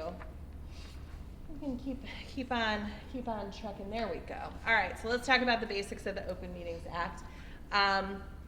Public bodies, as you know, are required to conduct their business and take action in meetings open to the public, with the exception of the limited reasons for entering into executive session. You have to establish a method of providing notice for your meetings, and minutes of those meetings have to be taken prior and provided to the public for inspection. So we're going to talk about minutes in a minute, but the important things to note here is if it's a meeting that falls within the scope of the Open Meetings Act, it's required to be held open to the public, proper notice is required to be provided, and minutes have to be taken. And that's where Bill comes in. Bill, you're kind of a big deal in Very this important. presentation in general. You're on the hot seat here, my friend. Very important to this Okay. process. So, Very. very kind of a big deal. Essential. Kind of a big deal. Okay. All right. So I've let's talk many about. other He paid me to say that though, just in case anyone's wondering. getting bigger Yeah, as it's this 1,000%. goes. He knows I'm being only sarcastic. So, okay. So, what meetings does this apply to? And it applies to any prearranged discussion by a majority of the members of the public body about the public business. That is a meeting. It doesn't matter what you call it. If you call it a retreat or a workshop or, a work session, it doesn't matter if it meets that definition. It is a meeting for purposes of the Open Meetings Act, and you must comply with all of those requirements that we talked about. Board committees and subcommittees are also fall within the scope of the definition of a public body for purposes of the Open Meetings Act compliance. So if it is a committee, yes. Sorry, this may be for you, Bill, but where do you post, because it's very clear where our regular meetings are posted, but where are you typically posting? I've heard from folks like, where do I find when a special meeting is taking place? We send it to the News Herald. It's to the News Herald. Okay. Same way we do a regular meeting. Okay. So we send it to the News Herald, we send it to anybody who's on our distribution list, and then we put it on the website. And will we do that with committees too, Citizens Financial Advisory? Okay, Mhm. thank you. And then board policy as well. It's up there as well. Yeah, because that's considered a board committee now. Yeah, typically your policy Since committee is that also was a the- committee of the board. We're gonna talk about, well, I guess we'll talk about it. We'll talk about it right now. You can have a committee of the board, or a subcommittee of the board, or you can have an administrative committee, and that can get really confusing. Any committee that's created by and reports to the board is a committee of the board that has to comply with the Open Meetings Act. Any committee created by and reporting to an administrator is an administrative committee, and administrative committees are not required to comply with the Open Meetings Act. But there's not really a definitive, it's not a, black and white checkbox, you meet these requirements and it falls under this item, right? It's an analysis for each of them. And you can, if you intend to, certainly you can't circumvent the Open Meetings Act by calling, it's like Michael Scott declaring bankruptcy, just screaming it into the open air does not make it, that's not how it works, right? But, you can be mindful if your intention is to not create a board committee, if you truly are intending to create an administrative committee, you can be mindful about how, not you, the administrator, can be mindful about how that is structured. It does not matter how many board members, if any board members, serve on the committee. Could be none, could be less than a majority. If you have a majority of board members serving on a committee, the other thing you have to be careful about is that also probably makes it a meeting of the board in addition to a meeting of the committee, right? So both the board and the committee, which is why you definitely want to never have more than 2 board members serving on a committee at any time, because that can get really complicated too from an OMA perspective and compliance. We talked about some of the, policy, buildings and grounds, finance, those are some committees that you might see. Again, you want to make sure that you're really careful about how a committee is implemented if the committee is not a committee of the board, to differentiate and to make sure that you're doing that correctly. This is another area where we're seeing the litigation across the state as it relates to Open Meetings Act, and we're seeing a huge emphasis on committees, consent agendas, committees, things like that. We're seeing a lot. Notice is another one, and we're going to talk about that in a minute as well. Anytime you're engaging in that prearranged discussion, it could be a meeting, and that also means there's a case that came out, I want to say maybe 2016. It feels like just yesterday, but it has been a minute, and that's the White v. King case. And in that case, the court talked about the fact that a series of emails or electronic communications, God bless you, could also be a meeting for purposes of the Open Meetings Act. So it doesn't have to be an in-person conversation. Could be text, could be telephone, something like that. So you got to be really careful about engaging in those conversations. Can you describe series? What does that mean exactly? If we were talking about telephone. Sure. Well, so if I'm a board member and I email you and I ask you about a topic, and then I email you and I ask you about a topic, and I email you and I ask you about a topic, that is like a round robin discussion that we're having. And so those communications, that series of communications, can be taken together to be considered a meeting. Right? So there are only 2 of us at any given time, but if I engage in that discussion with other board members as well, those might be taken together. Even if it's on the phone? Even if it's on the phone, Okay. yeah.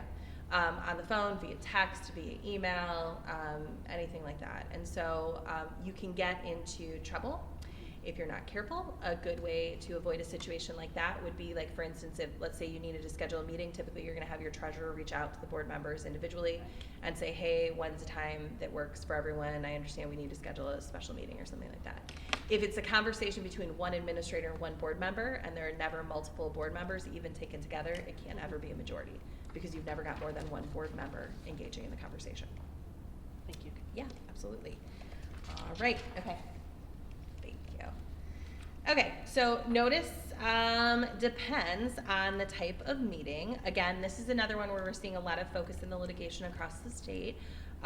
We are seeing, well, I guess the one thing that I would want to emphasize here is that you want to make sure that you're pushing your notice out through a number of different venues, right? Because so if it only goes out through the newspaper and the newspaper has a misprint, then that's only one way you've provided the notice. In the litigation that we're seeing, there's a lot of pushback on electronic notices. So a lot of notices provided electronically. If that's the only way you're providing it, I think one thing that we learned during the height of COVID is that there are a number of communities across our state where people don't actually have access to the internet. And I think that's changed maybe a little bit since then with all of the changes implemented, but it still may be the case for some. And so the goal is to make sure that the public is notified of when you're going to have a meeting, where the meeting's going to be, how they can access that meeting, right? Openness, transparency is the name of the game. So we do post other places than the News Herald? Yeah, the website. The website, okay. Very good, yeah. Thank you. Which is, that's pretty standard, yeah, so that is good work.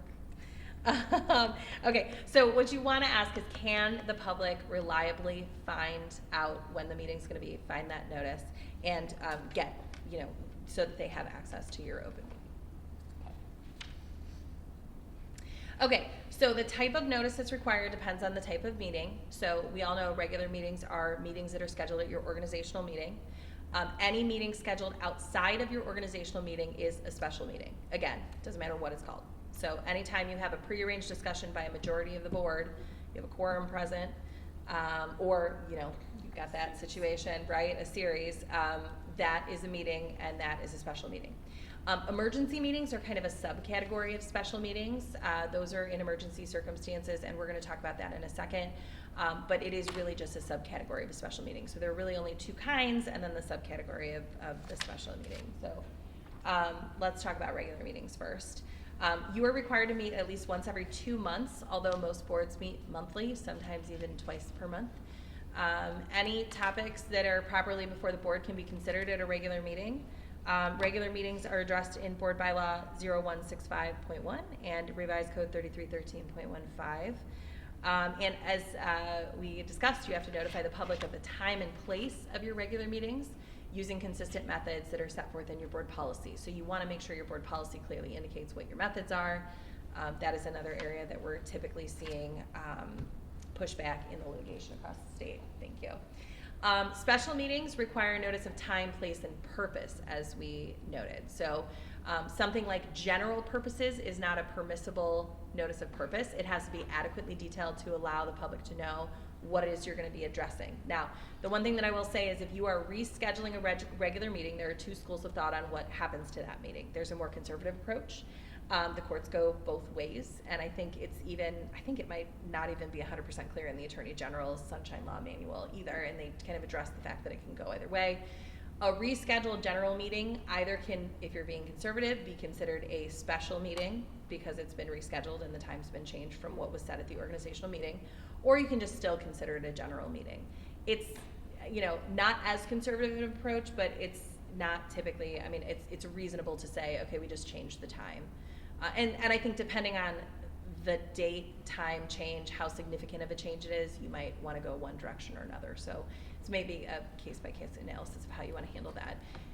I have a question. Yeah, of course. So if you were in, let's say you had your meeting, then you went into executive session, and something that's not covered by one of the, allowable executive sessions topics comes up, and the board then goes back into open session and has a separate conversation, but it wasn't on the agenda. Is that allowed? Well, so, if you're in executive session and a topic comes up that's outside the scope of what is allowable to be discussed there, you would say, okay, we can't discuss this here, we can only discuss it in open session. You would conclude your executive session discussion on the topic that you're there to discuss. And then when you come into open session, you would use parliamentary procedure, if it's a topic not on the agenda, to move to add it to the agenda, right? And so if you wanted to amend the agenda to add it, or again, take it up using one of those options. But you couldn't go back into executive session to have the conversation about the topic that you just amended, correct? You absolutely can if it falls within the allowable reasons to enter executive session. So when you go into executive session, and this is like spoiler alert, but we got some slides coming up, and but you can go into executive session for multiple reasons. You have to be specific in the motion to enter executive session about the reasons that you're entering, right? But you can list multiple reasons and discuss multiple things at one time.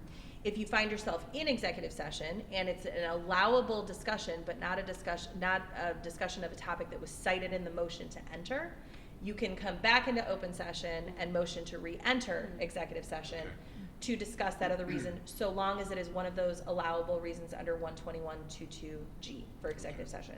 Now, we've got a slide up on special meetings, so it's important to note that if it is within the scope of a special meeting, not only are you limited executive session, but you're limited to the reasons listed in the purpose, right? So let's say your purpose is to discuss the promotion and compensation of a public employee. And that's the purpose. That's what you notice for your special meeting. And then while you're there, You want to have a conversation about, I don't know if that's a good example. You want to have a conversation about facility security arrangements or something like that, right? That comes up.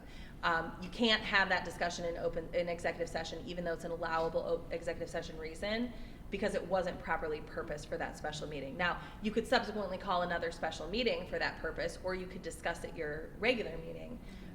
But there's an added limitation on executive session when we're talking about executive session within the scope of special meetings. But that's the only limitation on it. Wouldn't that be a good argument in favor of if you did have to change your regular meeting time and date to continue to call it a regular meeting because it doesn't have as stringent a structure to it? Well, so the other thing that you can do is, the only time when general purposes is a permissible reason to use for purpose would be in a situation of a rescheduled regular meeting, because that is the true reason for the meeting, right? You're doing all the business of the board that you would typically do. So what you could do is just use that general purposes language. I mean, typically speaking, if you have a special meeting and you anticipate that you might enter executive session, you're going to use some of that language in the purpose, the notice of the purpose, to make sure that it's covered. You want to make sure that the scope is broad enough to cover what you want to address, but not so broad as to not be specific. There's a ton of case law on adequate notice of purpose for special meetings, and it really is all over the place, right? So that's a case-by-case analysis, and so you want to be really mindful of what language you're using when you're noticing your purpose, and then staying within the bounds of that allowable reason. And again, right, a spelling error, boo. It needs to be specific enough that the public knows what will be discussed. So you can't use a catch-all of "and any other business that lawfully comes before the board," right, or something like that. But yeah, okay. All right, so the timeline, obviously, for special meeting notice is very specific. It requires notice to be provided to board members in writing 2 days before the meeting. It requires notice provided to the news media and the public 24 hours in advance of the meeting. There is an exception for emergency meetings. That is, well, that's on the next, spoiler alert, it's on the next slide, so we'll hold on for that for a second. The one thing that I want to note here is that there's an Attorney General opinion that says that it's not a violation of the Open Meetings Act if board members don't receive really? No, I'm just kidding. You're doing great. I appreciate you. Okay. So there's an Attorney General opinion that says that it's not a violation if the 2-day notice to board members doesn't happen, so long as all the members show up at the meeting, right?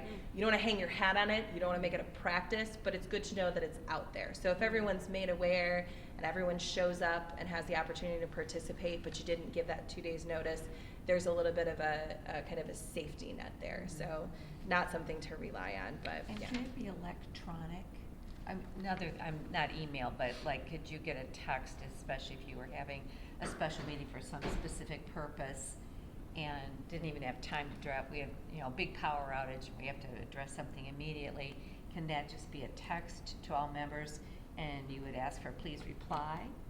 Well, To you know would that say, it's- so you wouldn't or want acknowledge. everybody to reply all. No, but just to And acknowledge you receipt. could do that individually. What you would want to remember, and text is, I mean, it's unavoidable in this day and age, but that's public record, right? So then the issue then becomes that's creating a public record that has to be retained under the records retention schedule. Those like, he's gonna get like the shakes because I said records retention, like a little PTSD. So yeah, there are a couple things you want to remember, right? First of all, no replying all, because again, that could create Open Meetings Act implications. Secondly, it creates a public record, so that is something that has to be retained. And honestly, retention of electronic records is not. It's the death of me. There's no solution. Did you say something hurtful? I said, no, it's the death of me. That's why I always That's say to right. use. Yeah. I mean, social media and texting are like Yeah. the worst. It's not ideal. Like, so for instance, like social media posts and things like that, there has to be an analysis of, is this the original? Is it a copy? What actually gets retained? Does the social media post get retained? I mean, there's a whole analysis that goes into that. And then it's like the Homer Simpsons slowly backing into the bushes when I start to talk about it. And for other people, not me, I'll talk about it all day. It's fun for me. Yes, you will. I used to be fun. Okay, but that was a long, long time ago. Anyway, the point is that it has their implications. So yes, that notice can be provided to board members in that manner, but there are things you need to be aware of to be careful so that you don't run afoul of your obligations. If it's a direct text, let's say from Craig to me, and Craig to Maggie, and Craig to, so each of us gets an individual, so it's just the two of us, that's not a public record then? Oh, no, it's No, it is. definitely a 100%, public yeah. record, but it's Even if not. it's not a Correct. reply. Yeah, but if it's from an administrator to a single board member, taken together, those individual texts can never be a meeting, because you never have more than one board member on it, but it does still create a public record. And it has to be retained. The Ohio Electronic Records Committee has resources for electronic records retention, but even they acknowledge, I mean, their group is literally made for solving this Because if problem. someone, like, Facebook messages, or Twitter, because I know Ginny uses Twitter, they message Ginny on Twitter about something, that's a public record. Yeah, if it's about board business. Yeah. Now, if it's something that you didn't solicit and has nothing to do with, I mean, so. Well, I have a concern we've- about the Orchard Hollow, you know, because we were talking about that at the beginning of the meeting, the Orchard Hollow bus pickup, and they send Ginny a message through Twitter. Right. That's a public record. So we've entered the portion of the presentation where the lawyer says it depends. How about that? You're welcome. I was hoping it would happen sooner. We only have 10 minutes left. I'm off of my game. This is Goodness. actually why we don't like Gracious. lawyers. Yeah. I mean, there's a laundry list of reasons, and the next time I'm here, I think we'll just maybe put the reasons why you guys hate us, and it's totally earned on the screen. But it sort of depends, right? So typically speaking, if it is about board business and it is likely going to be a public record, right? You want to maybe err on the side of treating it as a public record. What is and is not a public record depends on the content, not the format of the record. And we've talked about that too in terms of records retention, right? So you can't say, we're gonna dispose of all emails in X amount of years. I mean, sometimes boards do because there's not a solution to it, and they'll go way out, and we don't. Yeah, I'm not asking any questions, but a lot of boards sometimes will do that. But technically, really, what you have to do is evaluate every single record based on its individual content to determine whether it does fall within the scope of the Public Records Act. It would be a public record.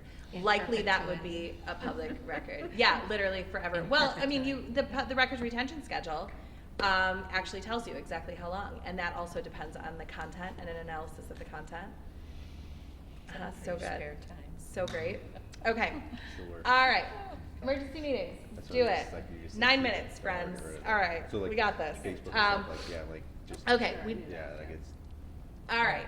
So emergency meetings, like I said, subcategory of a special meeting. As a result, it requires notice of time, place, and purpose. Because it's an emergency, the notice is issued immediately. And the emergency, what is and is not emergency, is determined within the board's discretion, right? Within the board's reasonable discretion. So postponement of an issue, it's like what I tell my kids, right? Ignoring it and not addressing it, and then creating your own emergency does not an emergency make, right? The other thing to consider is, let's say, your heating going out in the middle of winter, that's an emergency. Your heating going out in the middle of summer, probably not an emergency, right? Your air conditioning going out in the middle of summer, if it's, super hot, might be, but. We don't have that. Yeah, we don't have that anymore. Yeah, okay, great, good talk. Okay. Reason number anyway. 63 why we don't like. Oh, Great. Okay. Glad we could do this now. Okay. All right, great. So anyway, that's the thing to remember with that. I mean, it's up to you to determine what constitutes an emergency, but you need to keep in mind that it really needs to be a true emergency. Because again, this is a way less advance notice to the public, to the news media, and the goal is to provide that notice so everyone knows, what you're going to be discussing, when you're going to be discussing it, so that they can participate. Okay. All right, we kind of talked about executive session already, so I think we might be able to skip over some of these. Let's see. The executive session discussion obviously is intended to give you an opportunity to have a fair, frank, and open discussion about particular topics. Topics that are discussed in executive session are not automatically required to be kept confidential unless they are matters required to be kept confidential pursuant to state and federal law, or matters that the board has legally designated as confidential. there's actually language in a statute that gives you the ability to formally, as a board, legally designate something as confidential. It is, of course, bad boardmanship to discuss anything discussed in executive session outside the scope of executive session, even if it's not illegal to do so. And it really defeats the purpose of executive session, right? Because if a member of the board is going into executive session and then divulging things outside because it's not illegal, then it's going to certainly create a situation where the remaining board members are not going to feel comfortable having that open, fair, frank discussion. And so that can become very problematic. All board members are entitled to attend. The board can invite others if it so chooses, but no one other than the board is entitled to attend executive session. Okay, go ahead. As I mentioned, you have to be specific. This is not a conclusive list, right? These are some of the ones that are used most frequently. The things to point out here: discussions of imminent or pending lawsuits with an attorney. You can't have just an attorney present and that means you can have any discussion in executive session, right? It has to be pending or imminent lawsuits. When we're talking about personnel matters, you want to be specific about the item for which you're entering executive session, but you don't name names. That would defeat the purpose. The other thing that's important to note there is, so for instance, if you want to have a conversation about riffing a specific employee potentially, that's allowable for executive session.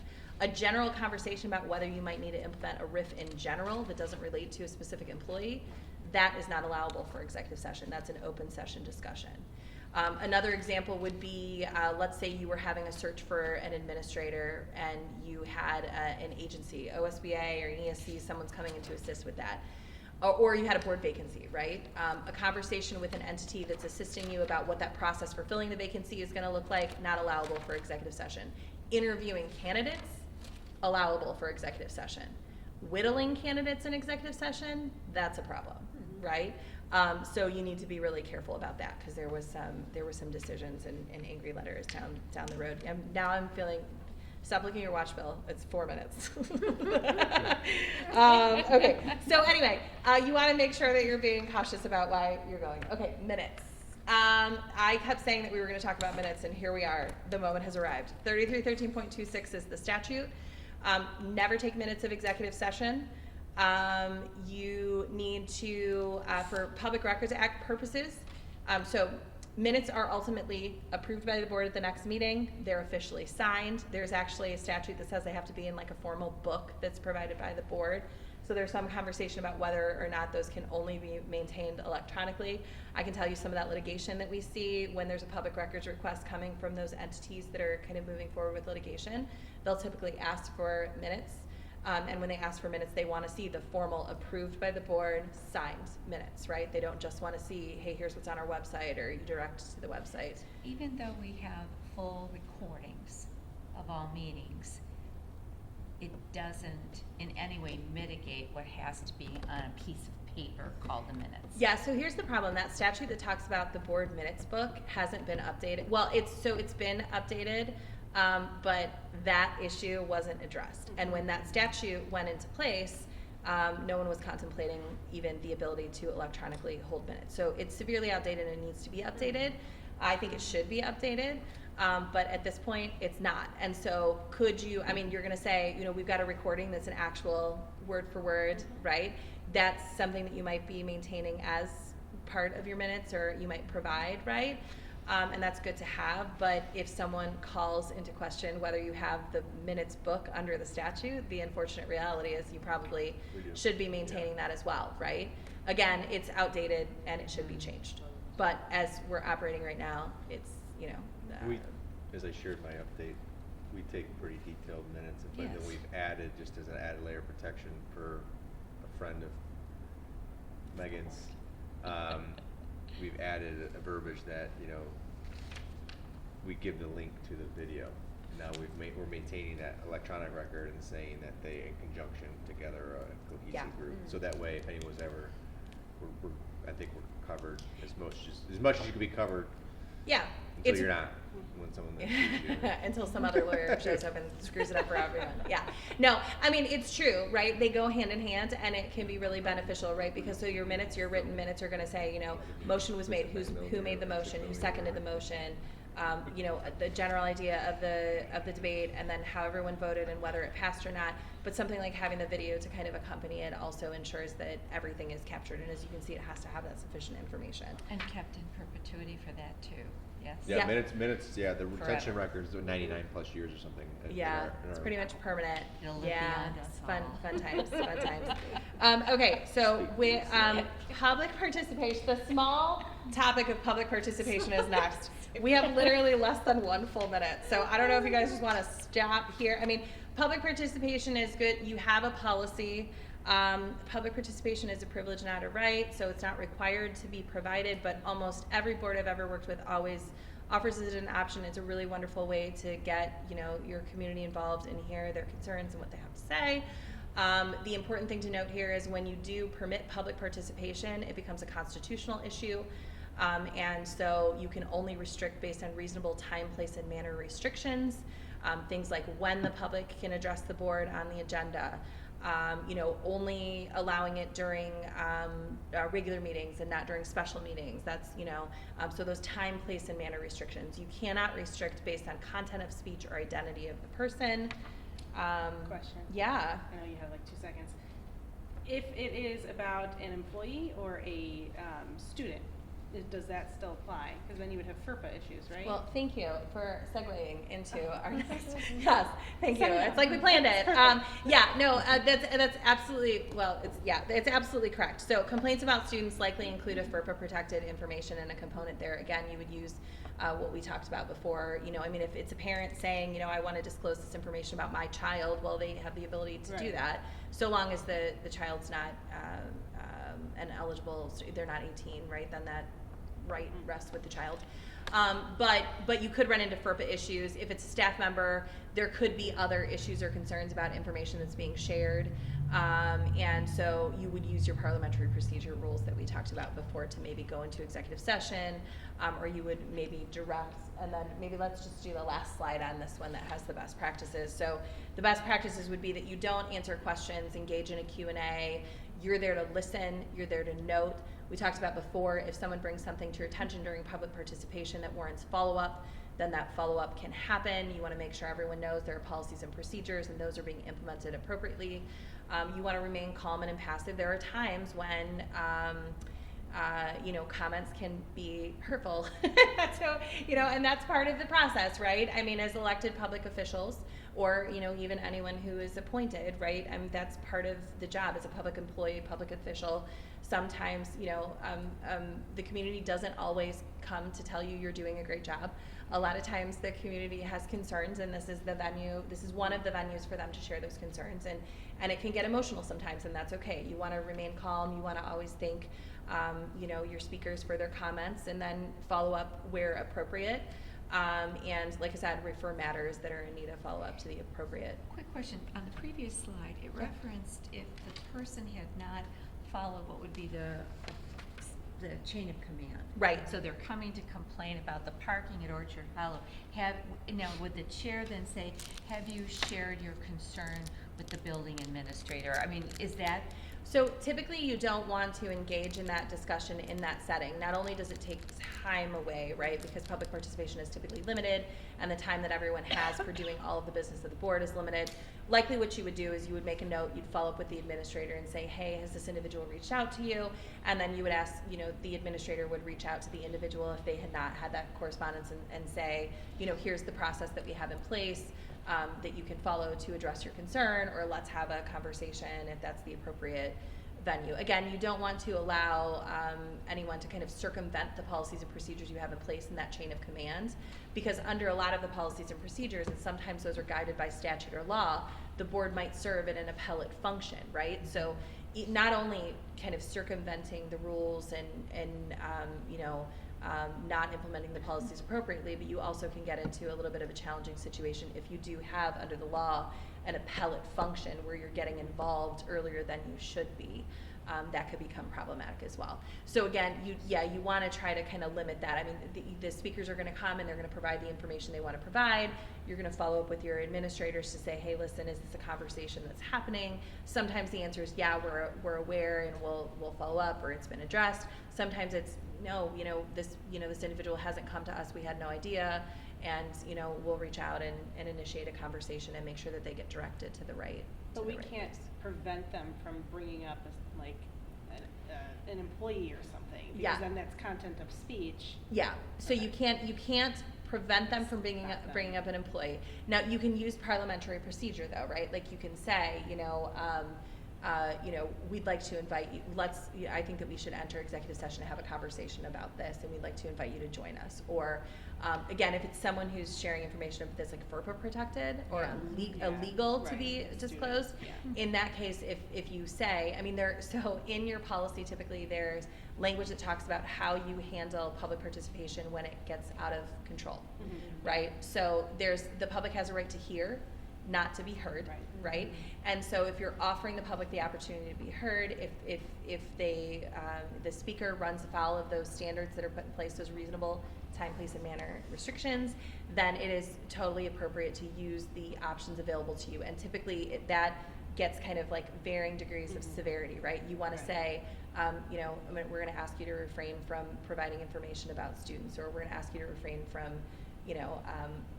disclosing information about staff members. You can't really prevent them from speaking, but it could be if you have a staff member out on leave, right, and the person starts talking about something that relates to a staff member's medical leave. Yeah. Well, that could be problematic, right?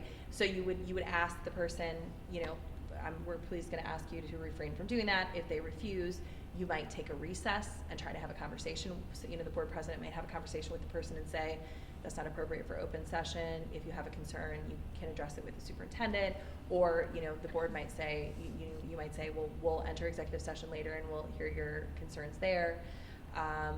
Use those options that you have available to you. If the person is agitated and does not stop and it becomes disruptive to the meeting, then there are kind of increasing degrees of severity with which you can address it, right? Ultimately, if you had to have someone removed or something like that, everyone wants to avoid a situation like that, and the goal would be to diffuse the situation with one of these kind of less severe measures if So possible. I can interrupt and say I'm asking you to refrain from speaking about a staff member or speaking about a student. But if they continue, let's say they continue but they're calm. Right. Well, so- how much can I restrict and how much And again, can I not? two different situations. So really, a public employee and a public official, you can't really restrict someone from speaking, and even if they're saying disparaging things or About one of us, I unpleasant understand, things. but Yeah. I'm talking about a student or one of our staff. Well, so a student is different than a staff member, right? If it's a staff member, you can't really fully prevent it. You could say, I understand that you have a concern that relates to a staff member. We have an appropriate policy and procedure.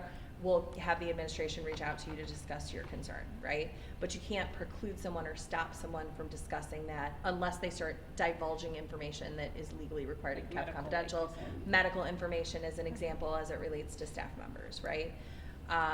When it's a student situation, you really need to shut it down, because even though it's not the board disclosing the information, and again, there's a difference between if I as a parent come up and I'm telling you about my child, I have the right to disclose that information in a public setting if I so choose. Now, if I come up and I'm talking about my child and I start talking about other kids who might be involved, at that point you really want to shut that down. Because what you don't want, even though it's not getting disclosed by the board, you don't want the board to kind of permit that disclosure to occur in open session, because it relates to personally identifiable information about another student for whom that parent doesn't have the right to disclose that information, right? So it's a little bit of a different situation. But when it comes to staff members, you really can't preclude those comments unless it's something that's legally required to be kept confidential. And again, really the way to address that would be to say, I understand that you have a concern about a staff member. We have a variety of policies and procedures in place to address a variety of different concerns.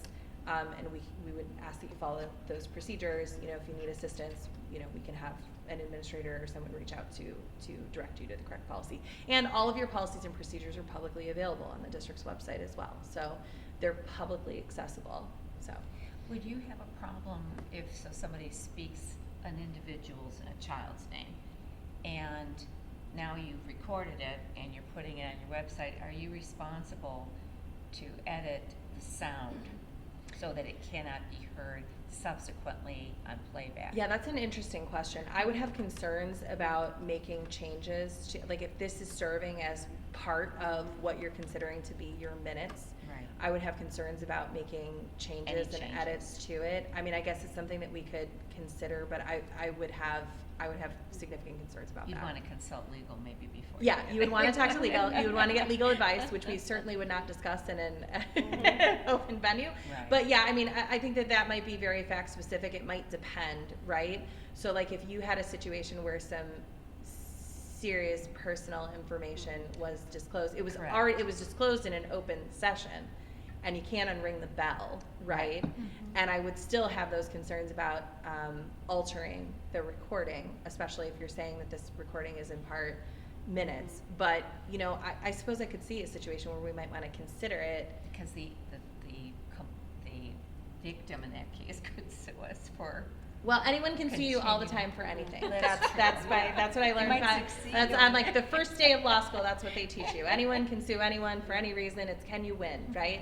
And so it's considering what's legally defensible, and you know I think that would require kind of an analysis of the specific situation to make a determination. But I could see concerns on both ends, right? So yeah.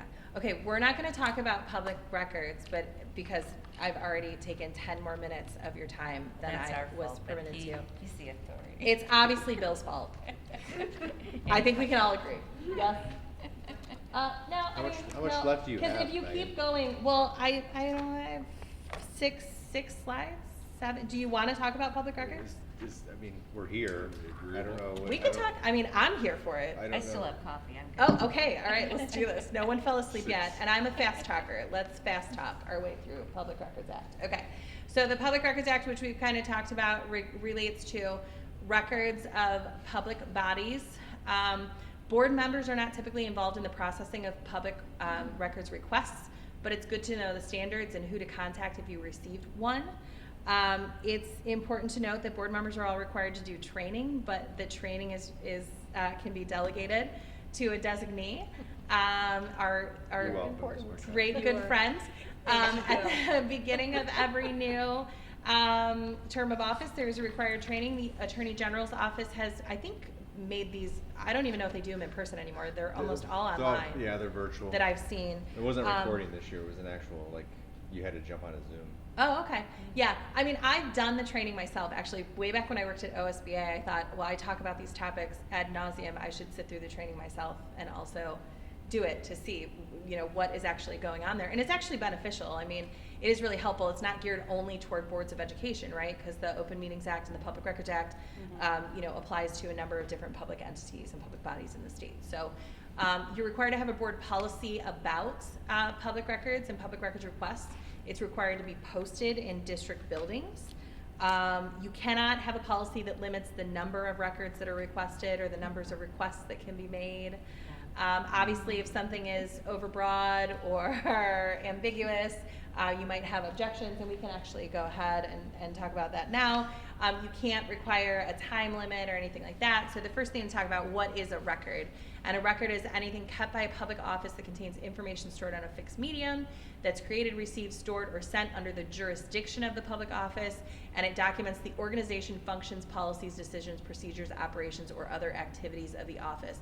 This is what we talked about when we talked about it depends, right, with what you got there. So if it relates specifically to the organization, functions, policies of the public office, highly likely that it would be a public record. Now, if it's some unsolicited communication that has nothing to do with the public business of the public office, then probably not, right?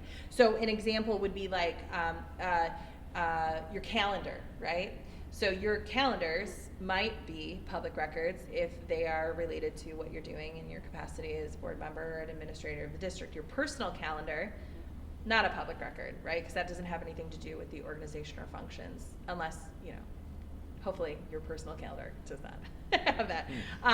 Voicemail is an example of a transitory record, so it's something that you only keep while it's of administrative value to you. So I listen to the voicemail, I know who called me, I call the person back, I can delete it, right?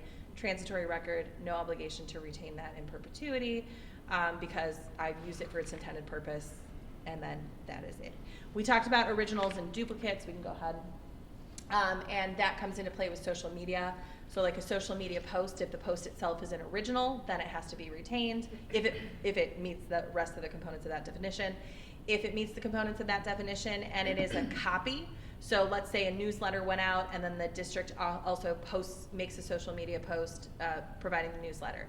The original of that newsletter is the public record that has to be retained, not the social media post. But again, there's an analysis and it is fact specific when you're making those determinations. So you wouldn't say every single social media post is not a public record. Many or some can be. Okay. So here are some items that are not public records. So student records, I know we talked about that. Student records are not responsive, or would not be considered records responsive to a public records request because they are protected by FERPA. A request for student education records by an eligible student or a parent, that would be processed under FERPA. Student records might be disclosed in response to a lawfully issued subpoena. There are exceptions, right? They could potentially be disclosed to someone with a legitimate educational reason for access or in a health or safety emergency, but they are not public records.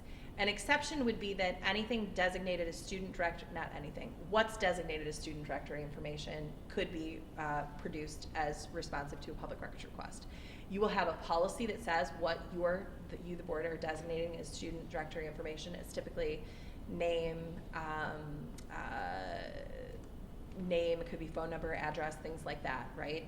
Participation in athletic events. I think like height and weight is included there if you include it.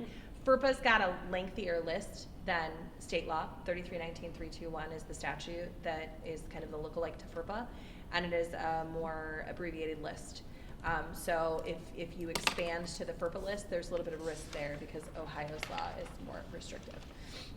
What's important to note is that even if there's something that you could legally designate as student directory information, unless you have, and that's what goes out in your notice, it's not directory information. So like if you said name but not address, right? If you put that in your notice, then address is not directory information here in this district, even though it could have been.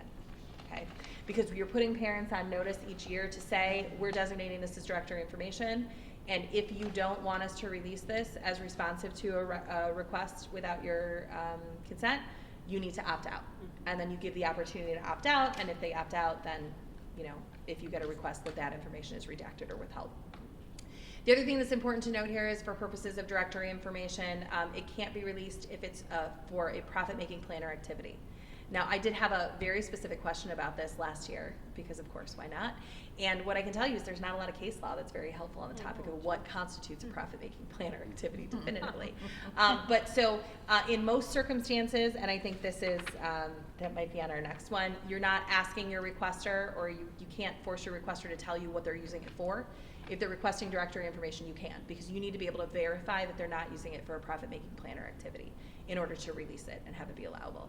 Obviously, attorney-client privileged materials, that would be attorney work product, communications to or from legal counsel requesting or receiving legal advice, medical records, things protected by other federal laws, security records, so records that if you disclosed would allow someone to, things that would prevent against an attack, and then disclosure would allow someone to circumvent that. Certain personnel information, bless you. So certain personnel information, so teacher home address or phone number might just be held for administrative value, and so that would be like a non-record. That's the last item.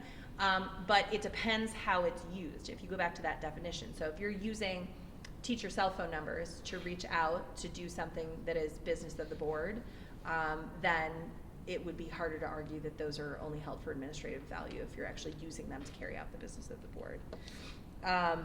Emergency contact information, insurance beneficiaries, stuff like that, that's non-record, held only for administrative value.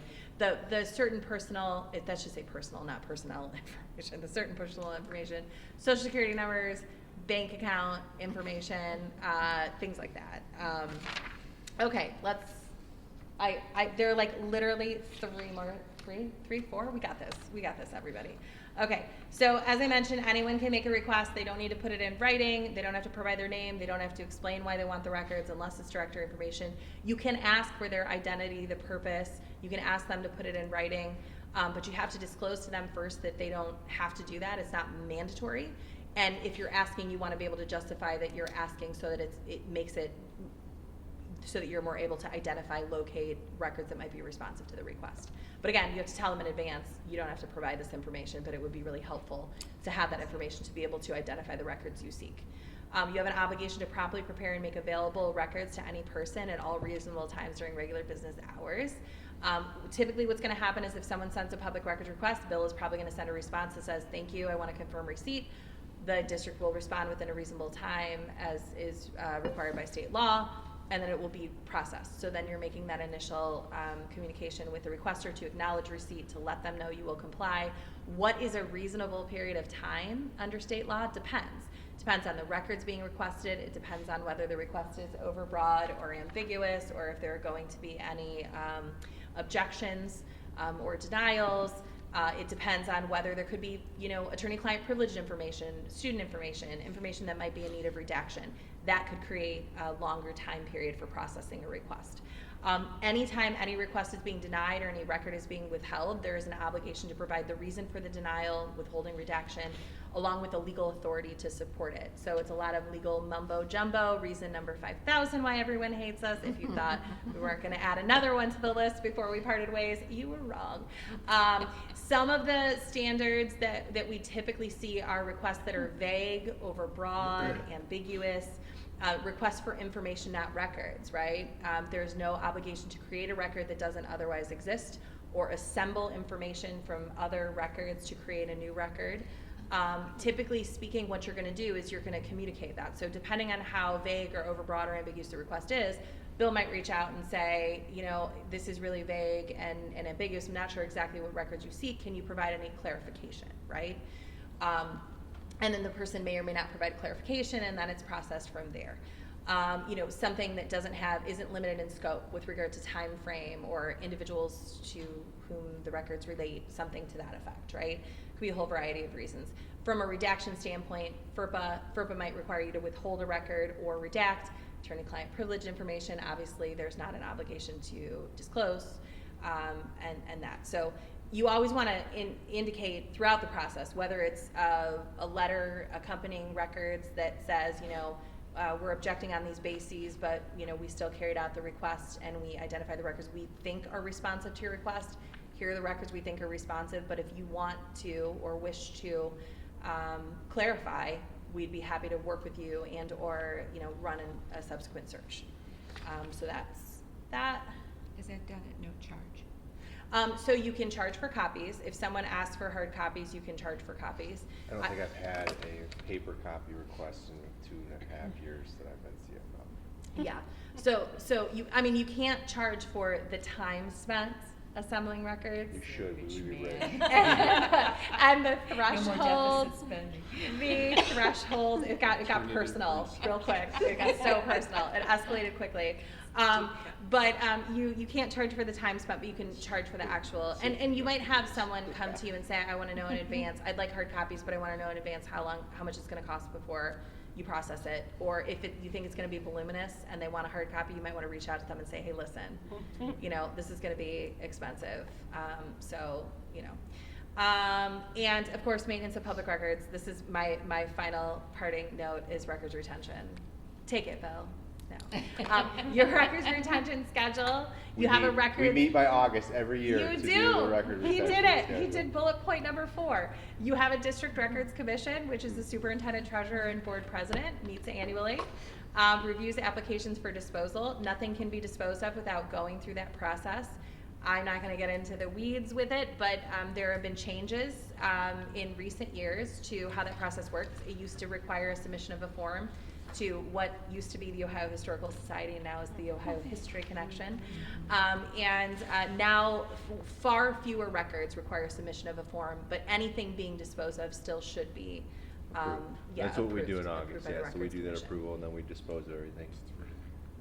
Yeah, okay. And then the last one is gonna make me hate everything, so let's just, you don't have to have my picture up there. All right, thank you. They forced us to put that slide. Okay. Well done. Thank you so much. Thank you for your Thank you time. for staying awake. Wait, what? Appreciate it. I know, I appreciate you. You're like, it wasn't you, it was the coffee, but you're welcome. It's all good. So anyway, okay. Anybody? That's all. Motion? Any other I need questions? motion. All right, So motion to moved. adjourn. So moved. Second. Please call the roll. Ms. Jessling? Yes. Ms. Payne? Yes. Ms. Marchaza? Yes. Ms. Cook? Yes. Motion carries 4-0. We are adjourned at 7:23 PM.